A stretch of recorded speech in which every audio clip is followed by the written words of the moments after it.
A minha cunhada, ela estava sumida fazia uns dias, então eu fui até a casa dela pra ver se estava tudo bem, e chegando lá me deparei com a pior cena da minha vida. Nós somos da igreja, e o meu irmão, ele acabou se apaixonando por uma menina que foi fazer uma visita na igreja, e depois desse dia ela começou a frequentar mais vezes, né, a igreja, até que eles começaram a conversar. Só que a minha mãe, desde que ela soube que eles estavam conversando, ela não gostou, ela não aprovou, porque segundo ela, algo naquela menina incomodava ela. Mas é claro que meu irmão não ouviu, né, a minha mãe, e ele acabou pedindo essa menina namoro. E com um mês de namoro, ela acabou engravidando e eles se casaram. E tudo isso contra a vontade da minha mãe. Até então, eu não tinha sentido nada assim de estranho, de diferente em relação a ela, ao relacionamento deles. Pelo contrário, às vezes, eu até pensava que podia ser implicância da minha mãe. Só que eu não comentei isso com a minha mãe, eu não falava isso pra minha mãe. Beleza, se casaram, montaram bonitinho a casinha deles, e meses depois, o meu irmão ele foi promovido no trabalho dele. Só que daí ele tinha que trabalhar em São Paulo. Então ele ia, trabalhava em São Paulo e todo final de semana ele voltava aqui pra nossa cidade. Só que essas idas e vindas dele começou a pesar no orçamento deles, começou a pesar no financeiro deles. Até que conversando comigo e com a minha mãe, ele perguntou o que que a gente achava dele ir embora pra lá, morar pra lá. Colocamos no lápis tudo certinho, fizemos as contas, e ali a gente falou pra ele que realmente compensava mesmo ele pegar a família dele e morar em São Paulo. Até porque o salário dele era muito bom, então não compensava ele perder esse trabalho. Beleza, ele conversou com a mulher dele, ela aceitou. Foi então que ele foi pra São Paulo pra trabalhar, ficou uns dias a mais, né? Não voltou final de semana pra poder achar casa e deixar tudo certinho lá. Achou uma casa lá, mandou foto, tudo pra minha cunhada aqui, e ela gostou. E então ficou totalmente certo que eles iriam embora. Então o que que ele fez? Ele voltou pra nossa cidade pra resolver as coisas aqui, mudança, caminhão, deixou tudo certinho aqui e voltou pra São Paulo pra trabalhar. E a minha cunhada, ela ficou aqui pra ir embora no dia da mudança com a mudança.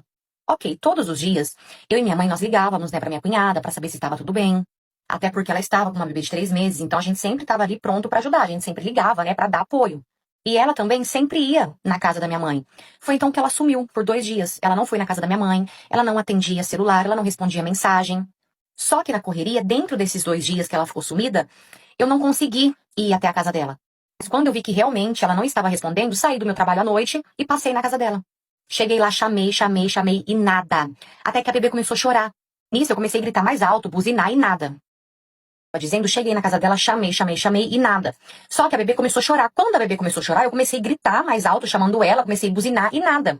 Foi então que eu senti de pular o muro. Pulei e entrei chamando. E ela não me respondia. Fui até a porta da sala, tava trancada. Foi então que eu dei a volta e fui por trás. A porta da cozinha tava aberta e eu entrei. E entrei chamando. Só que ela não respondia. A bebê chorando nisso, eu fui até o quarto. E quando eu entrei no quarto, eu me deparei com a pior cena da minha vida. A minha cunhada, ela estava na cama, cheia de sangue, e a bebê estava deitada do lado dela, encostada assim no seio dela, mamando. Na hora já peguei a bebê e ali eu já saí gritando, desesperada. Nisso já vieram os vizinhos, ligaram pra polícia, pra ambulância, encheu a rua. Mandei mensagem pra quem eu lembrei, pra quem eu consegui, mandei mensagem no grupo da família. E logo em seguida todo mundo já estava ali na casa da minha cunhada. Só que o pior, o mais difícil, foi ter que dar essa notícia pro meu irmão. Mas nós tivemos, né, que avisar e assim que nós avisamos, ele já veio embora de São Paulo na mesma hora.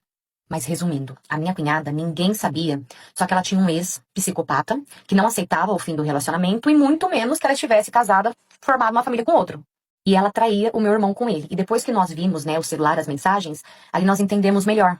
O ex dela, ele vivia pedindo pra ela voltar com ele, né, pra largar do meu irmão, pra voltar com ele, e ela ficava alimentando, ela ficava dando esperança, ela falava que ela ia terminar, que ela ia se parar pra voltar com ele.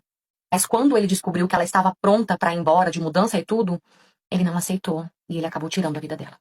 Ele ficou foragido por uns dias, só que a polícia acabou encontrando ele e ele foi preso. O meu irmão, ele sofreu até o momento que ele descobriu que ela traía ele. Quando ele descobriu sobre as traições, parece que todos os sentimentos dele, que ele estava sentindo dor, tristeza, foram assim anulados. Até DNA da filha ele fez. E sim, a bebê era dele mesmo. Depois de tudo isso, ele continuou no trabalho dele em São Paulo. Ele ia e voltava, como ele fazia antes. Ele voltava pra ver a filha, porque a filhinha acabou ficando com a minha mãe. Foi minha mãe quem criou a menina. E depois de uns anos, ele acabou saindo do trabalho onde ele estava e voltou a morar aqui na nossa cidade mesmo. E no dia que aconteceu isso com a minha cunhada, os vizinhos, eles ouviram, eles comentaram que ouviram coisa estranha, criança chorando depois. Só que ninguém fez nada, preferiram não se intrometer. E hoje a minha sobrinha está com 7 anos. E o meu marido que me pegou no flagra com 3 homens no RH. E eu tô grávida de 8 meses. O meu filho joga bola desde pequenininho e ele treina com o mesmo treinador faz muitos anos. E esse treinador do meu filho, ele sempre foi assim, bastante safado, mesmo sendo casado, porque ele é casado, mas ele sempre foi pra frente, ele sempre foi casado. E por diversas vezes ele jogava indireta em mim, quando eu postava uma foto ele curtia, ele comentava, ele falava, tipo, nossa, como você é linda, você é o sonho de qualquer homem. Ele sempre jogava essas indiretas. Só que até então eu nunca respondia, a gente nunca chegou a conversar diretamente sobre isso, nunca cheguei a dar abertura diretamente, né, pra ele sobre isso. Mas eu confesso pra vocês que eu gostava, eu me sentia bem, minha autoestima subia, eu me sentia desejada, só que até então era só isso. A gente nunca chegou a fazer nada além disso, e também a gente nunca chegou a conversar, né, sobre isso. Até porque ele é casado e eu também. E eu nunca tive problemas, eu não tinha problemas com meu marido, pelo contrário, meu casamento sempre foi um casamento saudável, sempre tivemos uma vida sexual muito ativa, sempre. Então, assim, eu não tenho o que reclamar, eu não tinha o que reclamar do meu casamento. Até que eu acabei engravidando, e quando eu engravidei, quando a minha barriga começou a aparecer por volta dos 5 meses, mais ou menos, o meu marido, ele parou de querer ter relação comigo. Tipo assim, ele falava que ele tinha medo de machucar o bebê, quando a barriga cresceu. Ele falava que ele tinha medo de machucar o bebê, e eu falava pra ele que não tinha nada a ver, até porque a médica falava, olha, não tem nada a ver, pelo contrário, é até bom, pode ter relação normal, isso é normal. E mesmo ele ouvindo isso da médica, ele não conseguia, ele falava que ele não conseguia, ele falava, amor, sobe, porque eu não consigo. E por várias vezes eu também fui procurar ele, sabe? Eu fui assim, tentar, porque eu também tenho as minhas vontades. E ele me negava, ele falava, não, amor, a gente não vai fazer nada, porque a gente vai machucar o bebê. E, gente, eu ficava tão triste com isso. Isso acabava comigo. Na verdade, ele acabou comigo. Eu não me sentia mais mulher. Chegou num ponto que eu não me sentia mulher. Eu me sentia triste, eu não tinha autoestima, eu não tinha vontade de me arrumar, eu não tinha vontade de levantar da cama, eu não tinha vontade de fazer nada, porque eu não me sentia mulher, eu não me sentia desejada. Até que um dia eu fui levar meu filho no treino, e assim, gente, como eu falei pra vocês, eu tava tão mal, tão triste, tão assim, largada, que isso tava refletindo em mim. Era nitidamente, se eu olhava pra mim, dava pra ver que eu não tava bem. Cheguei no treino, e nisso o treinador do meu filho veio conversar comigo. Ele falou assim, nossa, tá tudo bem? Você não tá com uma cara muito boa, tá tudo bem, né, com a bebê, na gravidez. E ali eu comecei a conversar com ele, e eu comecei a desabafar com ele. Parte 2. Então, como eu estava dizendo, eu fui levar o meu filho no treino, e assim que eu cheguei lá no treino, o treinador dele viu que eu não tava muito bem e veio conversar comigo. E aí a gente começou a conversar, e eu comecei a desabafar com ele sobre tudo que tava acontecendo, comigo com meu marido, falei que a gente não tava tendo relação, e que estava me afetando, que ele tinha medo de machucar o bebê, mas que não tinha nada a ver. E ali eu comecei a desabafar com ele. E quando eu falei isso pra ele, ele falou assim, nossa, mas você é doido, seu marido é louco, você é linda, você é perfeita, você é maravilhosa. Ele falou assim, e você tá muito mais bonita agora grávida. Ele falou assim, você tá com um brilho tão lindo. E ainda brinquei com ele, eu falei assim, nossa, mas você só tá falando isso pra me deixar bem. Ele falou, não tô, você pode ter certeza que você sabe que eu sou afim de você, sempre fui. E mesmo grávida, você tá maravilhosa. E nisso ele brincou, ele falou assim, você sabe que se você quiser, eu tô aí, é só você mandar uma mensagem que a gente vai se encontrar. Aí eu ainda falei pra ele, mesmo grávida? Ele falou, mesmo grávida. Beleza. Fui embora do treino nesse dia, e depois desse dia eu voltei a me sentir um pouco melhor. Eu comecei a postar algumas fotos, e toda foto que eu postava, o treinador dele respondia. Ele falava assim: você é linda, olha como você é linda, você é maravilhosa. Mesmo grávida, você é maravilhosa. Ele falava. Beleza. Eu comecei a responder as mensagens deles, e a gente começou a conversar. E quando eu vi, a gente já tava entrando nesse assunto, eu tava muito frágil, eu tava carente. Acabei cedendo, aceitei ficar com ele. A gente marcou de se encontrar no motel. E a gente foi pro motel e a gente ficou. E depois desse dia, a gente não parou mais, a gente se encontrou por outras vezes. Até que um dia eu estava junto com o treinador e a gente estava conversando. E nisso a gente entrou no assunto de fetiche, ele começou a falar dos fetiches que ele tinha. E eu falei também que eu tinha um fetiche, faz muito tempo que eu tenho esse fetiche, que eu tinha esse fetiche, só que eu nunca tive coragem de fazer. E eu falei pra ele que o fetiche que eu tinha era de fazer menage, mas assim, só eu de mulher e com 2 ou 3 homens. Quando eu falei isso pra ele, ele falou assim, então, eu tenho 2 amigos que toparia. Ele falou assim, você tem vontade? Se você quiser, a gente faz. E aí eu falei assim, nossa, mas não, né? Eu tô grávida, muito estranho. Ele falou, não, porque esses meus amigos, eles morrem de vontade de ficar com uma grávida.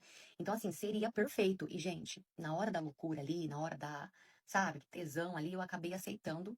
E eu falei pra ele, pode chamar então seus amigos que a gente vai fazer um menage. E nisso ele voltou mais cedo pra casa, só que ele não me avisou. Ele não falou pra mim que ele estava voltando mais cedo.